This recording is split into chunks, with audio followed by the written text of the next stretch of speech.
नटवर लाल का जन्म 1912 में बिहार के सिवान जिले में हुआ था। उसके बचपन का नाम मिथिलेश कुमार था। मिथिलेश के कुल 50 नाम थे, जिनमें से एक था नटवर लाल। नटवर लाल ने सबसे पहली चोरी 1000 रुपए की थी। उसने अपने पड़ोसी के नकली हस्ताक्षर कर उनके बैंक के खाते से पैसे निकलवा लिए थे। नटवर लाल का हुनर किसी भी व्यक्ति के नकली हस्ताक्षर करने में था। इसी हुनर के कारण उसने ताजमहल भी बेच दिया था। इस पृथ्वी पर शायद ही ऐसा कोई मनुष्य होगा जिसमें कोई विलक्षण प्रतिभा न हो। कोई अच्छा गायक होता है तो कोई अच्छा डांसर, कोई खिलाड़ी, कोई जादूगर, लेकिन क्या आपने सोचा है कि कोई हुनरमंद चोर भी हो सकता है? जी हाँ, बिहार के सिवान जिले के बंगरा गांव में सन 1912 में एक लड़का पैदा हुआ था जिसका नाम था मिथिलेश कुमार श्रीवास्तव। मिथिलेश पढ़ लिख कर वकील बना। कहते हैं कि वकील के पेशे में सच को झूठ और झूठ को सच बोलना पड़ता है। आगे चलकर मिथिलेश कुमार श्रीवास्तव ने ठगी का रास्ता चुना और इस दुनिया में इतना नाम कमाया कि आज वो आम लोगों की भाषा में मुहावरा बन गया। आज जब लोग किसी को झूठा कहना चाहते हैं तो कहते हैं कि अरे वो तो पूरा नटवर लाल है। अर्थात नटवर लाल का नाम फरेब और झूठ का पर्यायवाची बन चुका है। इस प्रोग्राम को बनाने का मतलब नटवर लाल के कारनामों को सही बताना नहीं, बल्कि केवल ये बताना है कि उसने क्या क्या किया और कैसे किया था। नटवर लाल का हुनर किसी भी व्यक्ति के नकली हस्ताक्षर करने में था। एक बार उसके पड़ोस के गांव में उस समय के राष्ट्रपति डॉक्टर राजेंद्र प्रसाद आए हुए थे। नटवर लाल को डॉक्टर राजेंद्र प्रसाद से मिलने का मौका मिला।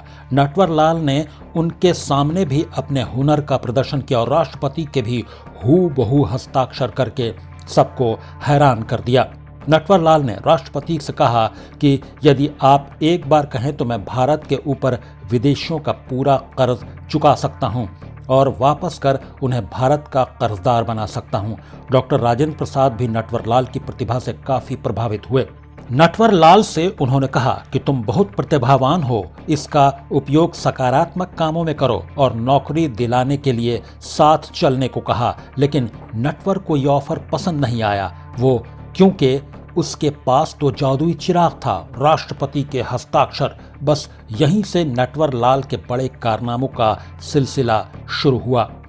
नटवर लाल 1970 से 1990 तक ठगी में सक्रिय रहा और वेशभूषा और नाम बदलने में खूब माहिर था। उसने करोड़ों रुपए के लिए सैकड़ों लोगों को धोखा दिया था। इनमें टाटा और बिरला और धीरूभाई अंबानी जैसे लोग भी शामिल थे। वो इन उद्योगपतियों से समाज सेवी बनकर मिलता था और समाज के कार्यों के लिए बहुत मोटा चंदा लेता था और फिर गायब हो जाता था। नटवर लाल ने कई दुकानदारों को नकली चेक और ड्राफ्ट देकर भी लाखों रुपए का चूना लगाया था। इतना ही नहीं, नटवर लाल ने राष्ट्रपति के फर्जी हस्ताक्षर करके एक बार देश के राष्ट्रपति भवन को, 2 बार लाल किला और 3 बार ताजमहल को भी बेच दिया था। हैरानी की बात यह है कि जब उसने संसद को बेचा था तब सारे सांसद वहीं उपस्थित थे। संसद बेचने के बाद नटवर लाल बहुत बड़ा अपराधी बन चुका था। उस पर 8 राज्यों में 100 से अधिक आपराधिक मामले दर्ज थे। वो अपने पूरे जीवन काल में 9 बार पकड़ा गया था। अगर उसे मिली सजाओं को जोड़ा जाए तो उसे कुल 111 साल की सजा हुई थी और उसने जो सजा पूरी की वो 20 साल से भी कम की थी। इसका कारण था उसका नाटकीय ढंग से भाग जाना। नटवर लाल जितने नाटकीय ढंग से पकड़ा जाता उससे भी ज्यादा नाटकीय तरीके से भागने में कामयाब हो जाता था। एक बार 75 वर्ष की आयु में 3 हवलदार नटवर लाल को दिल्ली की तिहाड़ जेल से कानपुर ले जाने के लिए रेलवे स्टेशन पर लाए। नटवर लाल जोर जोर से हाँफने लगा और एक हवलदार से बीमारी का बहाना करने लगा। उसे दवाई लाने को कहा, दूसरे को पानी लेने भेजा और तीसरे को टॉयलेट का बहाना बनाकर टॉयलेट की तरफ भाग गया। नटवर लाल को आखिरकार जून 24, 1996 को देखा गया था। जब वृद्धावस्था होने के कारण उसका स्वास्थ्य खराब रहने लगा तो अदालत के आदेश पर इलाज के लिए एम्स दिल्ली ले जाने के लिए 2 हवलदार, एक डॉक्टर, एक सफाई कर्मचारी की टीम दिल्ली स्टेशन उसे लेकर आए और यहीं से नाटकीय तरीके से फिर वो गायब हो गया। इसके बाद किसी को उसके बारे में पता नहीं चला। कई टीवी चैनलों ने नटवर लाल की ठगी के किस्से और कहानियों पर लोकप्रिय साप्ताहिक अपराध आधारित टेलीविजन कार्यक्रम भी प्रसारित किए। बिहार के बंगरा गांव के लोग अपने आप को गौरवान्वित महसूस करते हैं और उन्होंने नटवर लाल के सम्मान में अपने गांव में जहां उसका घर था वहां पर उसकी एक मूर्ति लगा दी है। वर्ष 2009 में जब उनके वकील ने कोर्ट से कहा कि क्यों न अब नटवरलाल के ऊपर लंबित सभी 100 से ज्यादा मामलों को खत्म कर दिया जाए, क्योंकि 25 दिसंबर 2009 को नटवरलाल की मृत्यु हो चुकी है।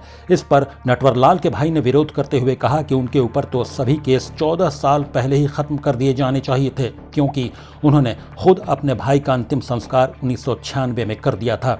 अभी तक नटवरलाल की मृत्यु के बारे में भी निश्चित खबर नहीं है। इस प्रकार एक आदमी इतना बड़ा धोखेबाज हो सकता है कि उसने मौत को भी धोखा दे दिया था। खालिदार खान, ब्यूरो रिपोर्ट, महुआ आपके लिए।